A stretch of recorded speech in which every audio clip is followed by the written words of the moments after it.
Good morning to all. Today I am going to discuss about these four factors is required to solve the human problems in design issues of interrupted, multiple interrupted lines, software fault, daisy chain, and bus arbitration. First is the multiple interrupted lines. As the name suggests, we provide multiple interrupt lines between the processor and the I/O module. This allows multiple modules to be handled at the same time. However, it is not practical to assign many bus lines and process routines to interrupted lines. That means this is the architecture which is used to, or you can say this method is used to solve this type of problem. This problem says now between the processor and the I/O modules there are several multi-number of the interrupted lines deployed, and this allows multiple modules to be handled at the same time. But it is not possible because suppose there are 20 numbers of the I/O modules, then you have to create the 20 multiple interrupted lines between the processor and the I/O module. Right? So one of the reasons that there might be more than one I/O module attached to this single line, and this defeats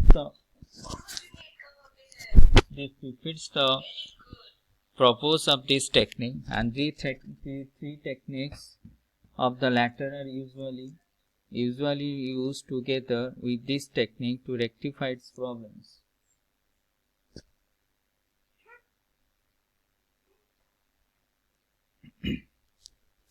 Next is a software poll. Whenever an interrupt is detected by the processor, it branches to an interrupted service routine which will poll each and every I/O module to determine the exact interrupting modules.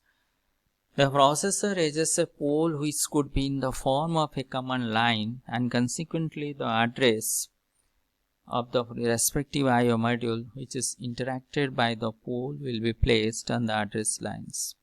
The module will respond positively if it is responsible for setting the interrupt.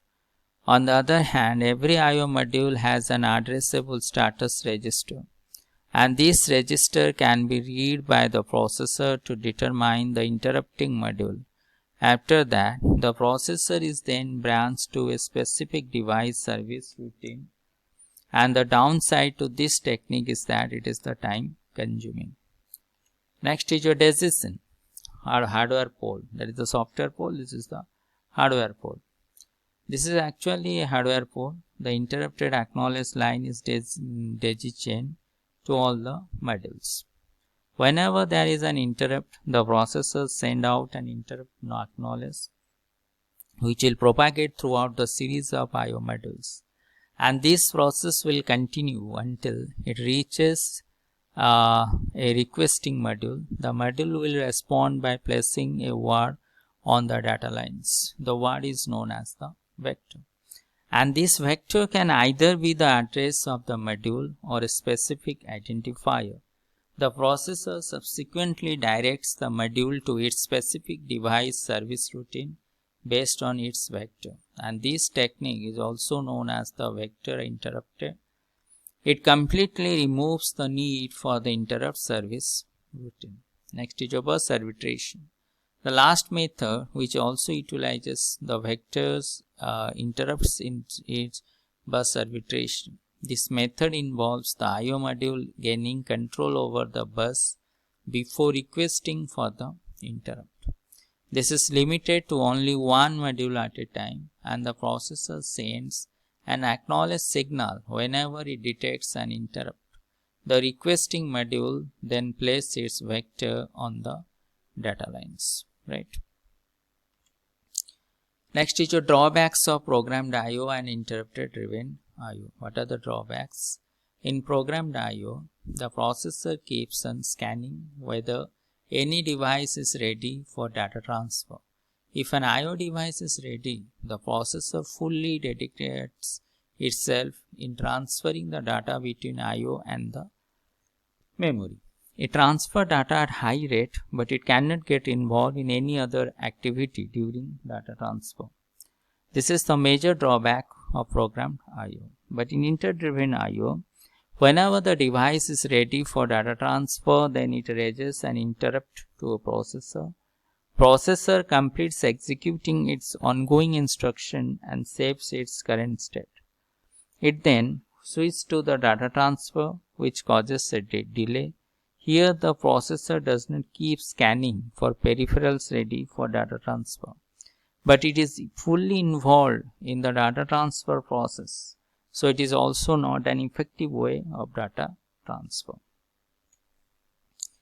Next, the last method is the direct memory access or DMA. Direct memory access DMA is a mode of data transfer between the memory and I/O devices, and this happens without the involvement of the processor. The DMA controller transfers the data in three modes. First is your burst mode, cycle stealing mode, and the transparent mode. Here, once the DMA controller gains the charge of the system bus, then it releases the system bus only after completion of data transfer. Till then, the CPU has to wait for the system bus. That means the DMA control gains its charge of the system bus when release the system bus only after the completion of the data transfer. Next is your cycle stealing mode. In this mode, the DMA controller forces the CPU to stop its operation and relinquish the control over the bus for a short term to DMA controller. After the transfer of every byte, the DMA controller releases the bus and then again request for the system bus. In this way, the DMA controller steals the clock cycle for transferring every byte. Next is the transparent mode. Here the DMA controller takes the charge of system bus only if the processor does not require the system bus. Next is your direct memory access controller and its working.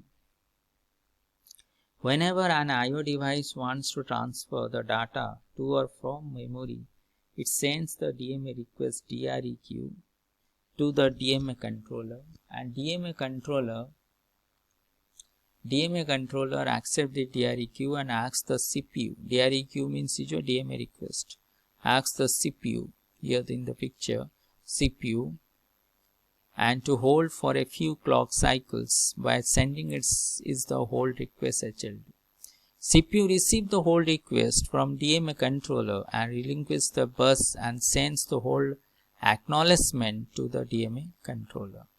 After receiving the hold acknowledgement HLD, DMA controller acknowledges I/O device that the data transfer can be performed, and DMA controller takes the charge of the system bus and transfer the data to or from the memory.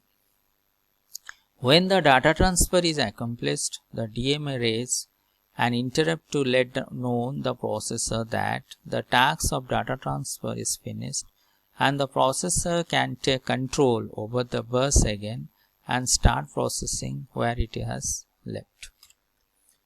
Next is the diagram of DMA, direct memory access. The first information is whether the data has to be read from the memory or the data has to be written to the memory. It passes this information via read or write control lines, that is between the processor and DMA controller control logic unit. The processor also provides the starting address for the data block in the memory, from where the data block in memory has to be read or where the data block has to be written in memory. So DMA controller stores this in its address register, and it also called the starting address stat address or starting address register. The processor also sends the word count, that is how many words are to be read or written. It stores this information in the data count or the row counter register.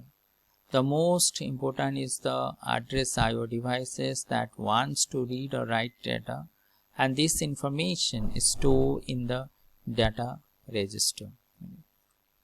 Next is your direct memory access. What are the advantages and the disadvantages?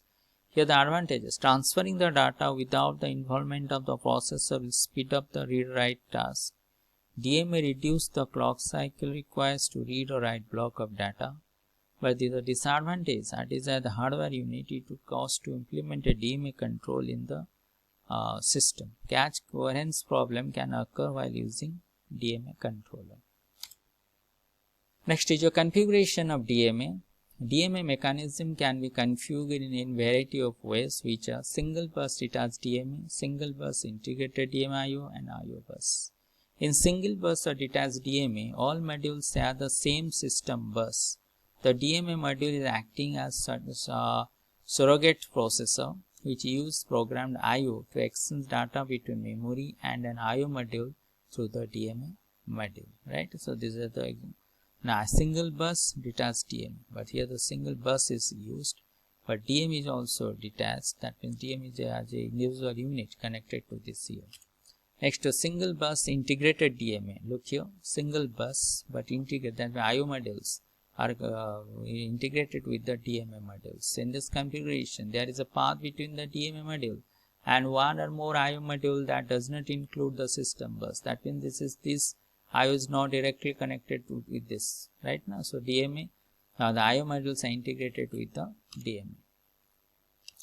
Next is your IO bus. In this configuration, the separate IO bus is used. Separate IO bus and system bus are used, and the DMA is connected with this IO bus. With this advantage of this IO bus, the many IO units will be connected in a separate IO bus, which is the main advantage.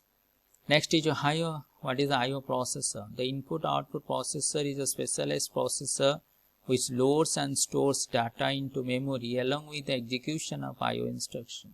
It acts as an interface between system and the devices. What are the advantages? The IO devices can directly access the main memory without the intervention of the processor in IO processor-based system.